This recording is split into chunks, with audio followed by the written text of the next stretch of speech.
droit dans la base. Salut les passionnés du muscle, j'espère que vous allez bien. On se retrouve aujourd'hui pour le briefing du jour. 3 updates hyper intéressants et on ouvre le bal avec Florian Poisson qui change de direction pour sa saison 2026. C'est officiel, il a annoncé aujourd'hui même sur sa chaîne YouTube qu'il quittait son préparateur actuel, Louis, pour retourner travailler avec son ancien préparateur, Patrick Tuor. On regarde tout de suite l'extrait où il s'exprime sur ce choix et on débriefe juste après. Vous avez pu voir dans le titre de la vidéo, j'ai changé de coach.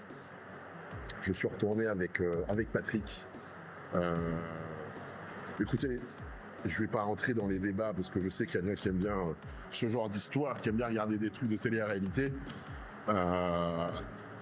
Mais c'est pas du tout le cas, il n'y a rien de bien compliqué dans ce choix. C'est juste qu'avec Louis, voilà, on a fait ce qu'on avait à faire.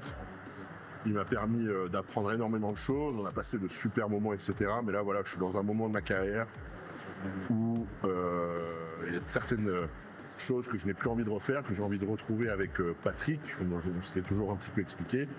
Et je pense juste que voilà, on avait une vision un petit peu différente au bout d'un moment de la préparation.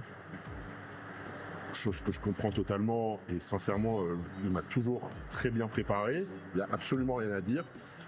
C'est juste que voilà, j'avais envie de retrouver la préparation que j'ai eue avec Patrick à l'époque, pour de l'Open bien entendu. Et du coup c'est pour ça que j'ai choisi de revenir vers lui. En tout cas je vous remercie énormément Louis, il le sait très bien. Mais voilà, je préfère le dire publiquement parce que j'ai pas envie qu'il commence à avoir des mauvaises histoires. Tout a été fait dans les règles, dans le respect. Et sachez que c'est pas quelque chose de facile à faire, hein, d'annoncer ça à un coach, etc. Après le moment qu'on a passé ensemble. Voilà, je trouve que c'est ma carrière, je suis plus sur la fin de carrière que sur le début, donc j'ai des choix importants à faire de mon côté. Et puis voilà les gars, donc voilà, je suis nouveau avec Patrick, je vais continuer à me préparer pour les mêmes compétitions cette année que j'ai prévues. Et puis on espère tout faire pour réussir cette année. Alors, mon avis sur ce move, je pense que honnêtement, c'est une excellente décision. Florian a déjà collaboré avec Patrick Tuor par le passé, donc il n'a pas de temps mort pour l'adaptation. Patrick le connaît par cœur, son métabolisme, et sait exactement comment son corps réagit au protocole de charge. Donc c'est un coach d'une expérience immense qui pourra l'accompagner au mieux pour les grosses prépas de cette année. Si on analyse son physique qu'il nous montre en actuelle off-saison, on voit tout de suite pourquoi il est si redoutable Florian. Ses points forts restent incontestablement les poses de face, avec ses épaules, ses bras et ses cuisses. Il possède une structure et une shape qui est magnifique, qui le rend vraiment ultra impressionnant dans toutes les poses de face. C'est un physique qui pop visuellement dès qu'il arrive sur scène. En revanche, à mon avis, pour franchir le palier supérieur, le chantier se situe derrière, dans le dos. Selon moi, le dos n'est pas encore un point fort pour Florian, à l'exception peut-être des trapèzes. Et pour rivaliser avec les meilleurs mondiaux, il va devoir gagner en largeur et surtout en épaisseur sur les dorsaux pour que ses poses de dos soient au niveau de son front. Voilà. L'objectif avec Patrick Tuor, ce sera donc de combler ce déficit tout en allant chercher une condition encore plus extrême. On se rappelle qu'il a manqué de près la qualification au Japon pour l'an dernier en finissant top 2 juste derrière la légende Shaun Clarida. C'était de loin pour moi à mon avis son meilleur package de l'année dernière, mais avec une sèche encore plus poussée et son dos plus dense, le résultat aurait pu être différent. Donc on lui souhaite vraiment le meilleur pour cette nouvelle aventure et pour cette saison. On espère que ce duo avec Patrick sera la clé pour enfin aller chercher la qualification pour Monsieur Olympia 2026. Sans transition, on passe au deuxième update du jour avec Hassan Mostafa. Il vient de nous partager un aperçu de sa forme à seulement 2 semaines de l'Arnold Classic. Et moi, je vais être totalement franc avec vous. Pour moi, il n'est pas prêt. Il n'est vraiment pas prêt là.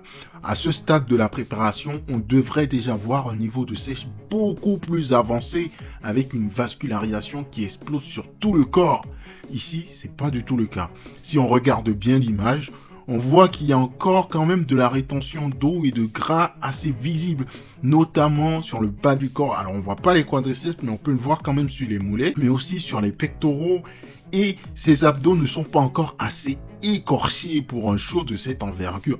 Alors oui, c'est vrai, je suis d'accord, ses bras sont vascularisés et ses épaules aussi sont striées, ce qui peut donner l'illusion d'une sèche extrême quand il est habillé. Mais au global, quand on le voit comme ça en l'état, il n'est pas du tout prêt, il n'est pas là où il devrait être à ce stade de la compétition.